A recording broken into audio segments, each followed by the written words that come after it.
that were bad for my teeth, I might give it a try. I can see why babies like it and why it is soothing. In this tutorial, I'm going to show you how quickly and easily you can make a pacifier clip that can go onto their shirt, their bib, or whatever other thing you want to attach it to.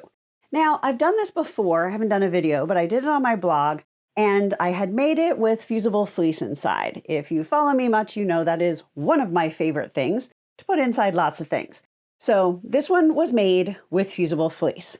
But then I was thinking, does it need the fusible fleece? I don't know. So I tried some other things. I tried lightweight interfacing. I don't like it. It's too stiff. And I thought, why am I doing any of this? Does it need any of it? And I'm going to say no. I like this one the best. It's the most flexible. So all you need is one strip of fabric, one piece of elastic, and one suspender clip. And I got this on Amazon. I believe it was a pack of 20. I'll have a link in the description below the video if you want to find these. Now let me show you how quick and easy these are to make. So here is what you need. You need one piece of fabric that is 12 inches by 4 inches, a 4-inch piece of elastic. I'm going to try this skinnier kind. This is a 1/4 inch versus this that I've used before, which is 3/8 inch. I don't know, it looks a little bulky, so we're going to see how this one works. And then the suspender clip. And this is how that came when I got it from Amazon. So you can use it for bed sheet fasteners, pacifier holders, suspenders, etc. Metal suspender clips is what they were called. And there will be a link below the video if you want to grab some for yourself. Now for all of these, I just did a basic print, so it didn't matter which direction I cut, how it was folded, or anything like that. It's just super cute and woodsy. But what if you wanted to make it from a more directional and icon-based fabric? Let me show you how to do that. So this is 4 inches wide, and you're basically going to be fussy cutting this, meaning you're going to pay attention to what is in which part of the fabric. So I'm going to place this over here. So this is the 4 inches. You just want to look at what is in this 2nd inch. So either between inch 1 and 2 or between inch 3 and 4. Because this is what's going to be on one side when it's finished, and this is what's going to be on the other side when it's finished. And these two parts are going to be inside all the folds. So you're going to have bear heads and the moose on one side, bear heads and acorns on the other side. It's going to be fantastic. So I'm going to put this face down, grab my iron, and I have it set to high and steam. And I'm going to begin by pressing each of the short ends a 1/4 inch. I'm going to grab my handy dandy clapper. And if you're not familiar with this, it is a piece of unfinished hardwood. It's really comfortable. Riley Blake has made that holding section. And we're going to be using it when we're pressing because it's going to help absorb some of the heat so it won't be hot on my fingers. Will also make the folds press that much flatter. Next, we're going to fold it in half, matching these long raw edges. Now I'm going to open it up and I'm going to press each raw edge into that center crease line that we just made. And I'm going to be careful not to have the iron go over that crease because we want that crease to stay.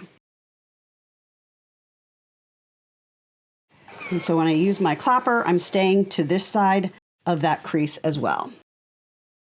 Now I'm going to press the other side in.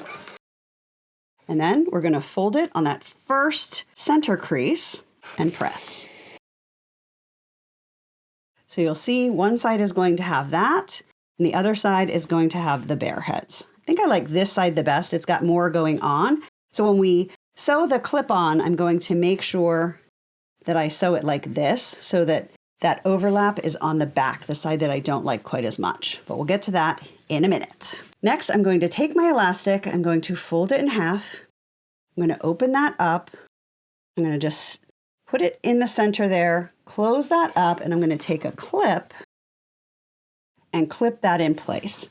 Now we're going to go to the sewing machine and we're going to sew all the way around about 1/8 of an inch from the edge. And we're going to double back over that elastic to make sure it's nice and secure. Now I'm using a cream top end bobbin thread to coordinate with my fabric. And I'm going to pull up the bobbin thread so that I don't have a bird's nest on either side. So I'm going to put the foot down, holding the top thread, put my needle down, needle up, give it a little tug, grab my tweezers, and pull that bobbin thread. Holding both, I'm going to put them under and behind the foot. I'm going to hold them while I take a few stitches forward and a few stitches back. And now I'm going to sew all the way around, and I'm going to double back when I go over the elastic to make sure it holds nice and tight. So now I have that sewn all the way around, and since I want this to be the front, I'm going to put it through the clip like that and fold this to the back. Because where this is folded over is obviously going to be the back, so you want that to be the less interesting of your two sides. Then I'm just going to do a small rectangle to have that attached, and we are all done. I'm going to take these two pieces of folded up fabric and I'm going to put them next to there and under. We're not going to sew into them, but it is going to help the presser foot stay flat and not be really tilted when I get started. It just helps the sewing go a little bit smoother. I'm going to again pull up my bobbin thread, and they just push away.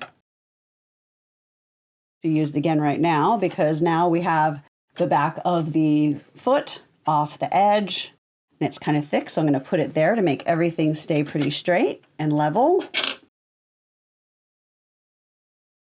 So now that this is done, all you need to do is attach the pacifier, and to do that, you put the loop of elastic through the pacifier loop, and then you're just going to push the hook and that all the way through and pull. And then this can attach to whatever you want. Look how cute when it's attached to a bib that matches. So it can be totally coordinated like that, or you could put it on something that coordinates. This is all from the same fabric collection.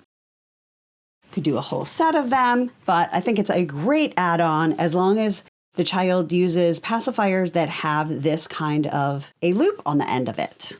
So I'd love to know who you're going to make them for, how many you think you might make, and if you've ever made these before. Be sure to subscribe to my channel and hit that bell so YouTube notifies you whenever I post a new video. And I'm also going to put a link in the description to lots of other tutorials when you want to sew for baby.